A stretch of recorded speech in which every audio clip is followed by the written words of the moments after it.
वसई, विरार, नालासोपारा, पालघरमध्ये पावसाचा कहर. गाड्या, घरं जलमय. रस्त्यावर 3 ते 4 फूट पाणी साचलं. नागरिकांची गैरसोय. वसईमध्ये 24 तासात 200 मिलीमीटर पावसाची नोंद.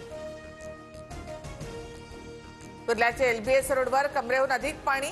वाहन चालकांसह नागरिकांची मोठी तारांबळ. एनडीआरएफ कडून सखल भागातील नागरिकांचं सुरक्षित ठिकाणी स्थलांतर. मुसळधार पावसानं मुंबईची लाईफलाईन खोळंबली. ट्रॅकवर पाणी साचलं. मध्य रेल्वे मार्गावर लोकल ट्रेन एकापाठोपाठ उभ्या. ठाण्याहून सीएसएमटीकडे जाणाऱ्या लोकल रद्द, तर पश्चिम रेल्वेची वाहतूक धीम्या गतीने. मुख्यमंत्री फडणवीसांकडून राज्यातील पावसाचा आढावा. जीवितहानी झाली तिथे जिल्हाधिकाऱ्यांना मदतीचे आदेश. मिठी नदीची पाणी पातळी कमी होते. एनडीआरएफ एसडीआरएफला अलर्ट मोडवर ठेवले. फडणवीसांची माहिती.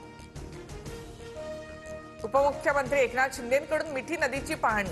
मुसळधार पावसामुळे मिठी नदीची पाणी पातळी 3.9 मीटर इतकी वाढली. क्रांतीनगर, कुर्ला या परिसरातील सुमारे 350 नागरिकांचं स्थलांतर.